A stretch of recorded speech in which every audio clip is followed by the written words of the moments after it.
Mga kapakner, at nakayari na kami kumain. Pagpahinga na rin. Start na tayo sa paggawa. Bubuhusan na lang muna namin yung sa may binuhusan namin kahapon, kabuksong ng Robin. Katapos nun siguro, akot muna kami ng hollow block sa gagawin namin patungan ng tangke. Mga kapakner, ito yung i-flow flooring namin. Ito na i-flooring na kahapon. Kaya lang pinadidiretso na ni sir dito para maganda na nga naman tingnan. Tungtungan ng to, tangke tsaka ng Robin. Papormahan na lang natin ng hollow block dito para maidiretso.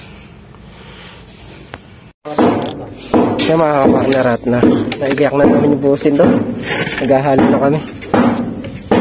Sa supot lang halo yung kasya na doon. Start na tayo. Right. Pag mga 3 minutes na. Patay ko.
Mga kapakner, nakapag-halo na ako. Start na tayo magbuhos. Pakpera nga mo ng diba? Mga kapakner, ay bubuhusan namin.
at na-flooring na nga namin ito.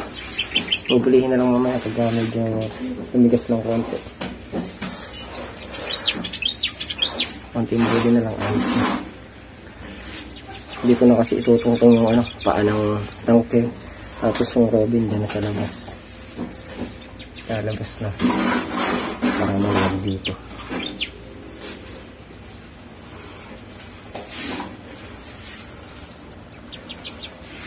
Parang dito yata ipipress pa yung robin na yan. Sa gawin dyan. Sabang mainit linisin ko muna itong mga forma. Para maitabi na. Para malinis na dito.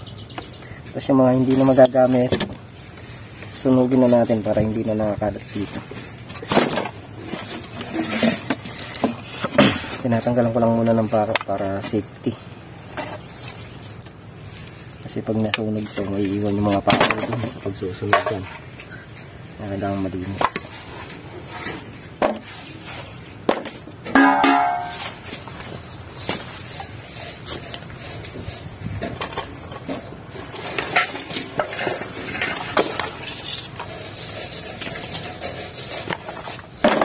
Mga panggatong pwede pala yun.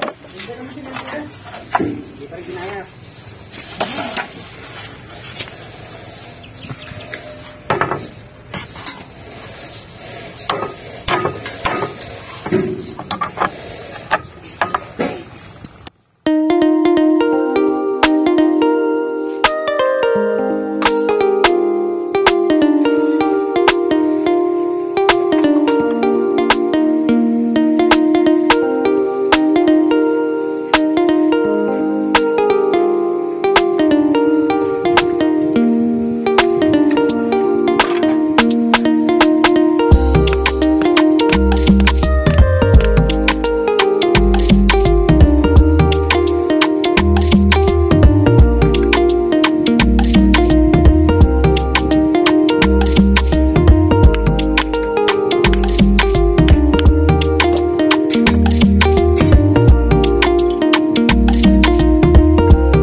Yung mga kapartner at nabunutan naman pa ako yung mga forma. Pinagyan na rin namin doon sa may bendera ng mga bakal. Sinandal muna namin doon. Tapos yung mga basura, tatanggal na rin yung bilog. Sinunod na. Maya maya kaya rin namin dito. Yung mga sako naman na yun. Kaskas mo yun namin. Mapalahan ng buhangin para malinis tingnan. Ililigpit lang muna itong kalat dito para magandang tinitingnan.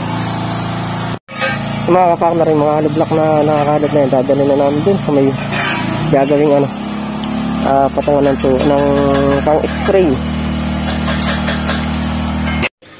Hindi mga kapak na rin namin dadalhin sa may talahib ko. Ang hollow block nandito. Na? Nandito ng hollow block. Oo, nakakalat.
Mga kapaknaks at nahahakot na namin yung nakakalit na hollow block dito. Magsasako muna kami tapos mamaya maghahakot ulit ng hollow block.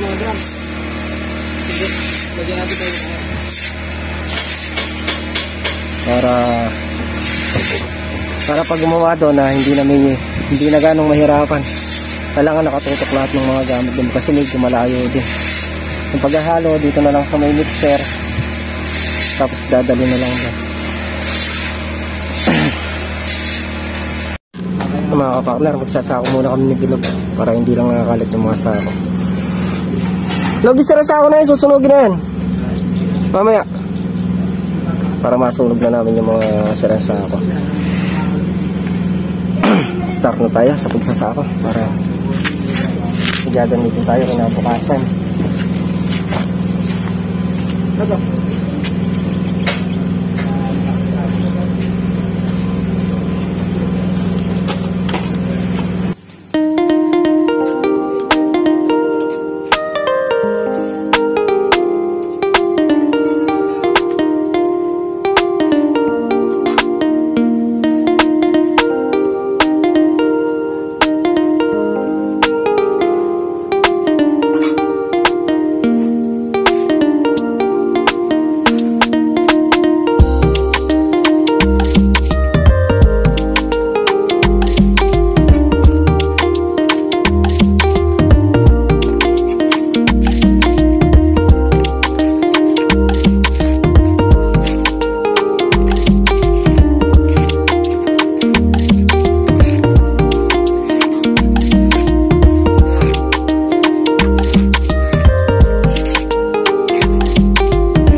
Mamaya na lang namin itutuloy yung pagsasako. Gawa nang hahakot muna raw kami ng hollow block. Medyo malayo kasi yung pagdadala dun ka sa dulo. Yung dinala namin kanina. Kakartilya ko na lang para mabilis. Lagay ilays mo yung ano. Karakon natin kartilya.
nakapagkarga na tayong hollow block. Tara lang. Start na tayo. Ay! Nadan muli natin doon sa dulo.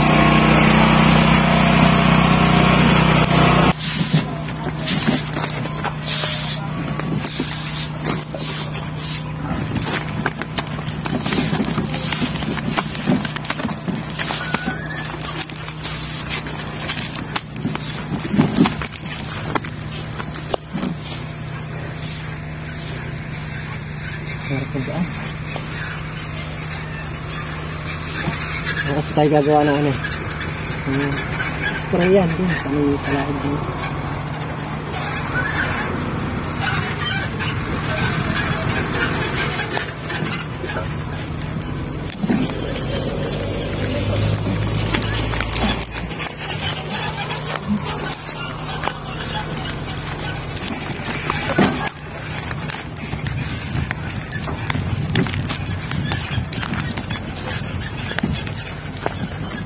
At eto na nga po tayo. Tuloy sa paglakad. Ayun. Ayun. Mga kapaknas, sa graba naman kami.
Yung mga kapaknas, at nakapag-stock na kami ng graba, buhangin. Tapos nakapag-akot na rin kami ilang pirasong hollow block doon sa gagawin naming patungan ng power spray, yung pinaka-tangke nya. Tapos na-flooring din namin yan, no? Tsaka yun doon sa may Robin.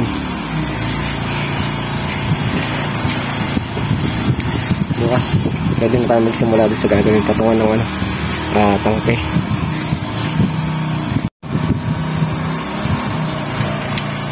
Aliwalas. Saka itong mga poste na to, bukas na yung nabubuhusan. Isang ano lang naman, isang hollow block na lang naman ang buhos niyan. Okay na. Linis-linis na lang muna kami. Oras na rin yung 4:42. Sisiga-siga muna kami para malinis dito. Mga basura. A few moments later. Yung mga kapakner, at kapaglinis na rin tayo. Yun, siga ano, medyo malabo lang gawa ng ano sa araw nakatapat. Bukas naman ulit. Liligpit na lang kami. Yung mga kapakner, Yan nga po yung nagawa namin yung araw. Muli, thank you po sa patuloy niyong suporta. Ingat po kayo parati. God bless. Bye.